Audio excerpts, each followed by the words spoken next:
नमस्कार पुण्य श्लोक अहिल्याबाई शो में इस वक्त मैंने एक प्रोमो देखा और कमाल की बात गजब की बात ये उसमें कि युवराज खंडेराव बता रहे हैं सूबेदार जी को कि वो सूबेदार जी नहीं खंडेराव क्या हैं। गौतम भाई साहेब भी वहीं हैं और मौजूद है रानी अहिल्या भी। युवराज खंडेराव के साथ हैं उनके दोस्त। और कमाल की बात है ये सभी जान रहे हैं इस वक्त युवराज खंडेराव के मुख से कि वो क्या हैं। और इस वक्त मेरे ख्याल से जितना मैं समझ पा रहा हूँ उनको शब्दों को, तो मैं एक एक शब्द का यहाँ अर्थ निकालने की कोशिश करूँगा। और हो सकता है जो लोग खंडेराव को बहुत ज़्यादा पसंद करते हैं, लेकिन मैं सिर्फ यहाँ शो की बात कर रहा हूँ, हो सकता है उनको अच्छा ना लगे, मगर क्योंकि मैं सिर्फ और सिर्फ पुण्य श्लोक अहिल्याबाई जो नाटक आता है, सीरियल आता है, उसकी बात कर रहा हूँ, उसमें जैसा दिखाया जा रहा है और जो बात कह रहे हैं युवराज खंडेराव, उसके मुताबिक युवराज खंडेराव क्या हैं। यहाँ पर आरंभ में दिखाया जाता है कि परीक्षित बहुत ही अच्छे तरीके से, बड़े प्यार से पहले सूबेदार जी मल्हार राव होलकर सरकार के पाँव के हाथ लगाते हैं, आशीर्वाद लेते हैं, और फिर गौतम भाई सरकार के पाँव के हाथ लगाते हैं, आशीर्वाद लेते हैं, बहुत अच्छे तरीके से, बहुत ही सभ्य तरीके से और बड़े ही विनम्र भाव से। फिर खंडेराव, युवराज खंडेराव कहते हैं, उसकी कमर पर हाथ रख के शाबाशी देते हुए, और परिचय करवाते हैं सूबेदार जी से कि ये परीक्षित है, मेरा दोस्त है, आपको इससे ही मिलवाना चाहते थे हम, बहुत होशियार है, पराक्रमी भी है और होनहार भी है, हमने ही इसे न्योता दिया है मालवा आने के लिए। अब देखिए जिस भाव से युवराज खंडेराव उसकी तारीफ कर रहे हैं, और वो भी बहुत ही शालीन भी लग रहा है, मतलब ये है कि युवराज खंडेराव उसको बहुत अच्छे से जानते हैं और उसकी वीरता, उसकी समझदारी, हर तरीके से, हर पहलू से जानते हैं, उसको परख चुके हैं 7 साल में गुरुकुल के दौरान। वो कहते हैं, एक तरीके से सिफारिश कर रहे हैं कि इसके अंदर ये गुण है और ये हमारे सेना में किसी भी सिपाही के लिए, सरदार के लिए आवश्यक है और इसके अंदर है। तो एक तरीके से तारीफ कर रहे हैं, उसकी सिफारिश कर रहे हैं, कहते हैं कि हमने इसे न्योता दे करके बुलाया है, ये खुद नहीं आया, हमने बुलाया है।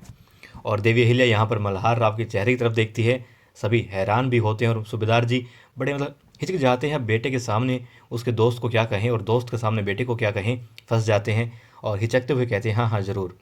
अब वो कहते हैं कि ठीक है, तुम्हारे दोस्त को हम शामिल कर लेंगे, मगर जो परीक्षा होती है वो परीक्षा दे देगा, उत्तीर्ण हो जाएगा, और हमें बड़े फ़ख्र से कि आपका दोस्त भी है, इसलिए हम इसको सेना में भर्ती कर देंगे, सरदार का पद इसे मिल जाएगा। मगर अब यहाँ पर खंडेराव, युवराज खंडेराव ने क्या सीखा है, वो क्या है, वो यहाँ पर ये बताते हैं। अब देखिए यहाँ पर चेहरे के भाव बदल रहे हैं युवराज खंडेराव के, गुस्सा, अब गुस्से में भर रहे हैं वो, और वो बस बाहर आना चाहता है गुस्सा। युवराज खंडेराव अपनी माता की तरफ भी देखते हैं और कहते हैं, मतलब गुस्से में उनका पूरा चेहरा जो है, भाव जो है बदल चुके होते हैं और टोन बदल चुकी होती है, जिस पिच में वो बात कर रहे थे वो चेंज हो चुकी होती है। अब वो कहते हैं, और जिस लहजे में कहते हैं वो साबित करता है कि हाँ युवराज खंडेराव कितने बदले हैं। वो कहते हैं कि हम अच्छी तरह जानते हैं इसे, हम सिफारिश कर रहे हैं इसकी, क्या इतना काफ़ी नहीं आपके लिए बाबा साहेब। और सूबेदार जी बहुत ही विनम्र भाव से, मजबूर भी हैं बेटे के सामने भी और एक राजा होने के नाते भी, वो कहते हैं नियम है खंडेराव मालवा राज्य का। लेकिन युवराज खंडेराव कहते हैं कि हम वचन दे चुके हैं इसे कि हम तुम्हें हमारी सेना में सरदार का पद देंगे। वो कहते हैं कि मालवा के भावी राजा ने इसे वचन दिया है और इसीलिए ये अपना घर बार गाँव सब छोड़ करके मालवा आया है। अब देखिए यहाँ पर वही बात आती है कि क्या है युवराज खंडेराव। अब वो देवी अहिल्या से कहते हैं कि अहिल्या, हमारा ये जानना बहुत आवश्यक है कि भावी उत्तराधिकारी हैं मालवा की गद्दी के, और हमारी बात का, हमारे दिए हुए वचन का कोई मोल है या नहीं। अब देवी अहिल्या निशब्द हैं और युवराज खंडेराव के पिताजी गहरी सोच में हैं, चिंता में हैं कि क्या कहें। कह तो बहुत कुछ सकते हैं खंडेराव को, मगर बस ये सोचते हैं कि उसके दोस्त के सामने अच्छा नहीं लगेगा खंडेराव को कुछ कहना। और साथ में उनकी माताजी भी हैं, वो क्या सोच रही होंगी, यही सोच रही हैं इस वक्त कि क्या मैंने इसी दिन के लिए वादा लिया था युवराज खंडेराव के पिताजी से कि खंडेराव को युवराज बना दीजिए। और वो कहते हैं ना कि कोई इंसान कैसा है देखना चाहते हो तो उसे ताकत दे दो। पद पे आने के बाद इंसान अपनी औकात दिखा देता है, बता देता है पद के इंसान का कद क्या है, और यहाँ पर युवराज खंडेराव बता रहे हैं उनका कद क्या है। देखिए हकीकत में यह कुछ समय बाद हो सकता है युवराज खंडेराव बदल जाएं, बदल भी जाएंगे, क्योंकि युवराज खंडेराव बहुत महान योद्धा बने हैं और बहुत पराक्रमी भी बने हैं, और पराक्रमी कोई भी हो सकता है, मगर जो महान शब्द लग जाता है तो वाकई में बंदे के अंदर जो है कुछ गुण रहे होंगे।